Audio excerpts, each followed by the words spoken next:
உயர்கல்வித்துறையில நம்ம இன்னைக்கு 21 state and யூனிவர்சிட்டீஸ் இருக்கு.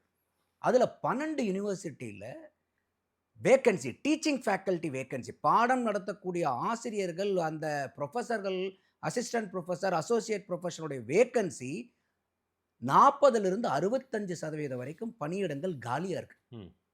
இதே மீதி இருக்கக்கூடிய 9 பல்கலைக்கழகத்துல 15லிருந்து 40% வரைக்கும். சரி. உதாரணத்துக்கு நீங்க மெட்ராஸ் யூனிவர்சிட்டி எடுத்துங்க. 168 வருஷம் ஆன இது. அந்த 168 வருஷம் ஆன பல்கலைக்கழகத்துல 65% வேக்கன்சி இருக்கு. அதே மாரி அம்பேத்கர் பல்கலைக்கழகம், அழகப்பா பல்கலைக்கழகம், நீங்க எந்த பல்கலைக்கழகத்த பேர் எடுங்க. நெறைய பல்கலைக்கழகங்கள்ல ஒரு டிபார்ட்மெண்ட்ன்னு இருந்துச்சுன்னா, அந்த டிபார்ட்மெண்ட்ட புரொஃபசர் தான் ஹெட் பண்ணணும். புரொஃபசர்கள் இல்லாத டிபார்ட்மெண்ட் தமிழ்நாட்டுல நூத்துக்கணக்கான டிபார்ட்மெண்ட்ஸ் இந்த 21 டி அ அ பல்கலைக்கழகங்கள்ல பறந்து விரிஞ்சிருக்கு. இன்னும் குறிப்பா மெட்ராஸ் பல்கலைக்கழகத்துல கடந்த 3 ஆண்டுகளா காசு இல்லாதனால, ம்.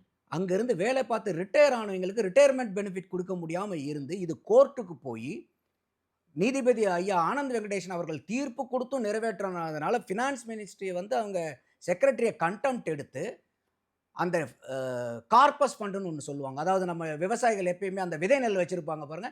அந்த மாரி அந்த விதை நெல்லையே வேக வச்சு ஒருத்தன் சாப்பிடுறான்னா, அவனுடைய நிலைமை என்னன்னு பாருங்க. அந்த மாரி இந்த மெட்ராஸ் யூனிவர்சிட்டில அந்த டெபாசிட்ட உடைச்சு, இப்ப ஃபர்ஸ்ட் ட்ரான்ஸா ரூ. 20,00,00,000 அதிலிருந்து எடுத்து குடுத்திருக்காங்க. அரசாங்கம் கொடுக்க வேண்டியது. அடுத்தது, அதே பல்கலைக்கழகத்தில கடந்த 3 ஆண்டுகளாக்கா ம்.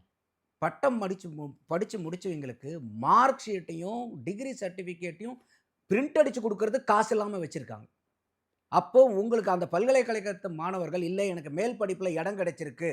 அப்படிங்கிறதுக்கு ப்ரூஃப காமிச்சீங்கன்னா, பிரிண்ட் அடிச்சு குடுக்குறாங்க. "இல்ல நான் வேலை கிடைச்சிருச்சு, வேலைக்கு போணும்." அப்படின்னா இந்த ப்ரூஃப காமிச்சீங்கன்னா அடிச்சு குடுக்குறாங்க. அப்ப எந்த அளவுக்கு நம்மளுடைய பல்கலைக்கழகங்களுடைய தரம் குறைஞ்சிருக்கு.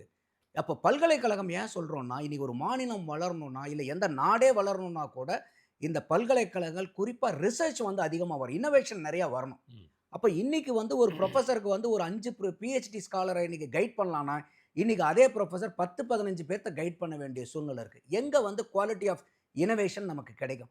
சரி. அப்ப இன்னோவேஷனே இல்லன்னா, நமக்கு எப்படி ப்ராடக்ட் வெளிய வரும்? எப்படி நமக்கு முன்னேற்றம் எடுக்க முடியும்? அப்ப இப்ப ஏதோ ஒரு சொல்லுவாங்க பாருங்க, எதையோ விட்டு எதையோ உழுந்த கதையா, இன்னைக்கு எப்படியோ 11.19% வந்துருச்சு. ம். பட் இது சஸ்டெய்னபிளா அப்படின்னா, சஸ்டெய்னபிளே கிடையாது.